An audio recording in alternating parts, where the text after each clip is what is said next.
Hey, from the past, and this what's good. We got a few things from a couple weeks ago.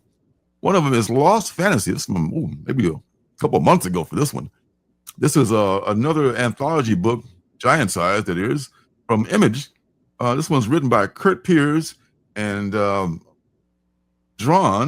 and drawn, by Kurt Pierce and Luca Casalangia. So, say who drew it? I think Luca may have also drawn this, but this is a weird thing because I think even though it is an anthology, I think it has recurring characters in it or something. Because the way this one ended, I think there's more to this story than is given in the first issue. It begins with this little girl running through the woods from some kind of monster, and she runs out in the road trying to escape the monster. And these people are just talking about they're going, hey, let's pick up Chinese. What do you think? Oh my God, there's a kid in the road, and they hit the kid, and the kid goes in the hospital, of course. And the next thing we see is this guy kind of like crashing out with a bunch of his friends, like, there's like paraphernalia on the table, and you can tell it's been party time, like with a bunch of young folks. And he gets a call on his phone. It's like, who the fuck is it? Like, oh, I understand. I must go right now, and I'll take care of it. And it turns out he's like an FBI agent, but he has a history of being this kind of mystical creature. And so this guy finds a portal, and he's teleported from his little, outside of his where he was doing his partying to Missoula, Montana. Go figure. I mean, it must be nice. Talk about fly over country. You have to even fly over. You just like beam yourself there. So it turns out this guy is descendant from House Blackheart. And House Blackheart, there was an earthquake in 1908, in 1906, excuse me, in San Francisco. Everyone knows about that big earthquake. In this book, that earthquake was caused by trolls, by giant, not like you, Marcus, but giant trolls. I know, right? They've been causing trouble all throughout humanity. Giant trolls just like ransacked the country, and this was kind of like hidden from the public. But after that happened, Teddy Roosevelt and a few other leaders of the world got together and signed an agreement with these people they called the Great Hunters. And these people, Great Hunters, saved us from those trolls, and that caused that earthquake. Okay, so this kid is a descendant of one of those 5 houses that came out of that Great Hunter group. He is descendant of the House of Blackheart, and he's an FBI agent. But now he's going to the hospital to investigate what happened to this little girl. And, you have to work with the local sheriff and everything. The sheriff is kind of like, oh, I don't much go for you FBI types coming around here and messing with our business. One of those kind of cliches, But the guy is, undaunted by that. And he has like mystical powers, as I mentioned. He's able to conjure up some beings to help him fight this thing that was chasing the little girl. And what happens, I don't want to give it away because it has kind of a shocking ending. Like, really? That's going to happen? So it makes me think it's going to be continued and not just be an anthology. In the back of this book, they've got a preview. If any of y'all read the Indigo Children, this is Into the Black is the resumption of the Indigo Children story arc, which was his own series a couple of years ago, I want to say. So Indigo Children are back, and they have this little 4-page story at the back, in the back of Lost Fantasy to introduce them. Now, if you had not read Indigo Children, you might be a little confused, as some people were, because like, what's going on? But if you did read it, you know that it was a pretty decent book. So you can look that up. I was just sitting on this for a while. The other book I hadn't read, I bought it just on the strength of it, being interesting and the first one. And Lost Fantasy, I think it's you like sword and sorcery, or just sorcery kind of a fantasy kind of stuff. And this is pretty good. And it's giant size, the first issue, but probably on issue number 2 or 3 by now. This is from Image Comics. I want to check that out. Sounds dope. I'm actually interested in that one. Yeah, it was fun. And a week before last, penultimate book. Was the thing you were here that time is this one that was talked about. It looks a lot like Fraser Crane. It's Benjamin. Benjamin is from Oni Press and is written by Ben H. Winters and art from Leo Max. And Benjamin, this is I like it a lot, man. It's it's very much you know who Philip K. Dick is. We had a guy on, I wish I could remember his name, a creator who he had used a Philip K. Dick book as his script. I think it's in the public domain, and he used that to make his story. You remember that from a while back? Yes. Yeah, Yes. Oh, I'm forgetting his name. Damn me it. too. Wesley Edwards. Is that what it Man, was? that might be. That might be. Yeah, yeah. But look in our archives, you'll find that interview.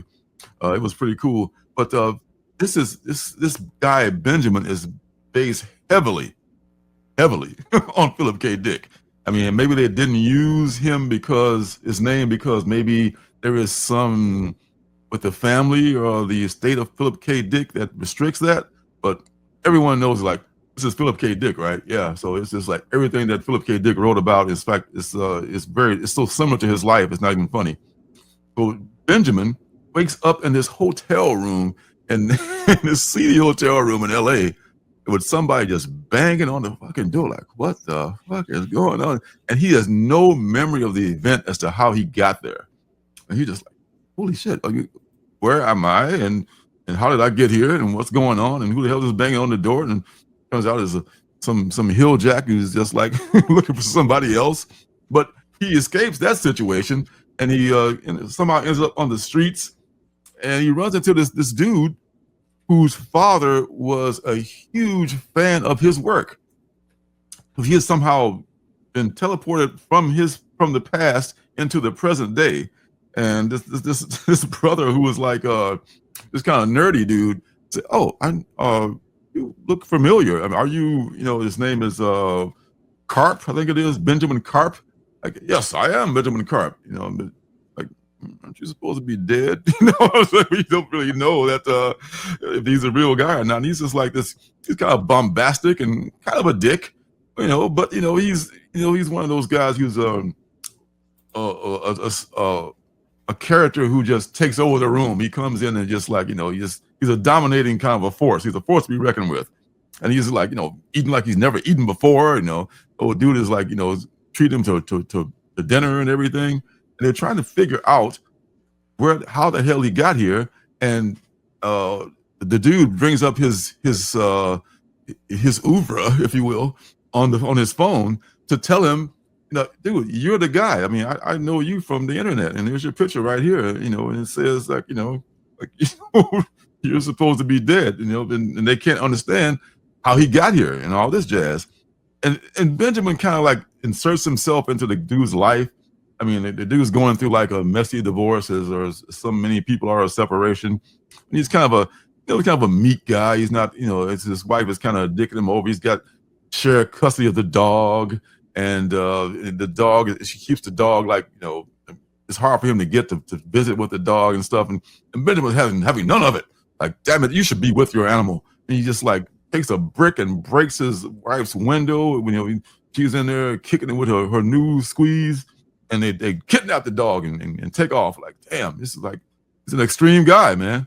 But it's an exciting story because this guy is having this loose cannon from the past. All of a sudden, like not knowing where he came from, or realizing, trying to figure out where he came from, but he figures the answer might be somewhere in his books.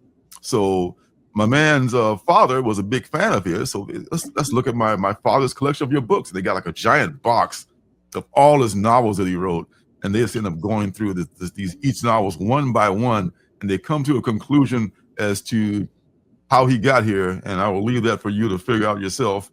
But man, this has got me so far. And this is one of those penultimate books that definitely paid off. I like this a lot. Is that Christian Ward on that cover? It looks very Christian Wardy. You got it, my friend. Christian Ward did the cover A. Yep. Yeah. That's him. That's Christian. This is very Christian Ward. Yeah. And this is, your artist, sir. So yeah, Benjamin from Oni Press and Ben H. Winters and Leo Max. If you like, I wouldn't say it's kind of a mystery, but it's Philip K. Dick fans can tell me if you think this is authentic or not. But it's very much inspired by his work and the man himself, it seems. And I did confirm it was Wesley Edwards' art. That was he was writing the Philip K. Dick stuff. You got the shiznizzle. Check out that old interview. It was a good one. Yes. I may have made a separate interview for that under the Artist Alley playlist on my site, on my channel. Excuse me, on my site. Same thing. And the last thing is maybe my favorite thing of the week. It could be, but Benjamin was damn good too. But this was pretty close. This is another anthology book. This is Mark Russell and Ryan Alexander Tanner. Artist and letterer is Ryan Alexander Tanner, and the writer is Mark Russell. And this is what's this called? Vanishing Point #2. Because I was in love with this cover when I saw it a few weeks ago. I don't know if you remember it. I was like, oh, this is a cool ass Jetsons cover. I love stuff like this. And this, man, the Jetsons have been renamed the Tomorrow Family, for whatever reasons. And, that's the copyrights are strong with those characters as well. And it opens up like, okay, it's meet George Jetson, except, it's meet the Tomorrow Family. And it's Bobby and Janie, her, you'll be late for school. And Bobby and Janie have this little friend, this like little kid with the eye patch. Like, he's kind of a sorry, kind of a mopey kid. And like, you feel sorry for him. Like, hey, who's your little friend there? It's, well, and my name is Cosmo. And where'd you get what happened to your eye, Cosmo? And I don't know. They ask him all this stuff about his family. Like, I think my sister and my family, they're dead. They died in a garbage fire. Like, kind of a grim dude. You sure you're in the right cartoon? This is a very happy cartoon when you're in here. Cosmo, you sure you're in the right place? You sure you're in the right place, Cosmo? And it goes on, and they invite Cosmo over for dinner. And he's kind of glum and everything. And they have this thing in the future where they can like put this thing on his head. They fixed his eye and like, wow, I haven't seen in so many years. I mean, thank you guys for doing that. He's such a sad little character. And there's a shot of George, the George Jetson character at his at his work, kind of like a Mr. Spacely and what's the other character of Mr. I forget Fred Flintstone's boss name, but it's kind of like that same kind of a look, with the 5 o'clock shadow kind of a look and everything. And that plays in the name of his company. I forget the name of his work. It plays into the end of the story, which I really don't want to reveal because there's like there was a turn that it takes, as you might imagine. Cosmo is not who you think he might be, and we go from this lovely little lighthearted cartoon here to like some grim reality as the art style changes, and we see who Cosmo is and how he got here. And Mark Russell also do Rumpus Room? You remember that series? No. What was it called? Rumpus Room. It was about a billionaire who was like grinding people up to make cream so he could not get older. Is that a Mark Russell joint? This is a Mark Russell joint right here. Yeah. I think Rumpus Room was also a Mark Russell series. Yeah, that's what I'm saying. Rumpus was a Mark. I actually found that in a cheat bin, but I never actually read it. But I did find that series. Oh, you read that series, man. I think you'll like it. I think you'll like it. It's kind of very not as grim as this is more. Oh God, some people might call it negative, but it's more like anti. I am railing against the the billionaire class and all that stuff. It really like drives it home how much of this guy that has literally a statue of a penis in his foyer. Like how much could you say I'm a dick other than having a statue of a penis in your foyer? So this Mark Russell is really a Mark Russell book when you read one, and this is awesome. This is and you can just pick it up like I didn't get #1, but #2 is just fine, and it made me chuckle a little bit and made me a little sad and it made me a little like wow that was pretty cool. And plus I just bought it for the cover, so anything else was a bonus. It was worth way more than just a cover buy. So Vanishing Point #2, you can find this, and you probably can, pick it up, check it out. I'm actually pulling this series, but my shop has an issue with ordering Mad Cave, so I got issue 1, but I did not get issue 2. But he said he was going to order it for me, so hopefully I get to pick that up Friday.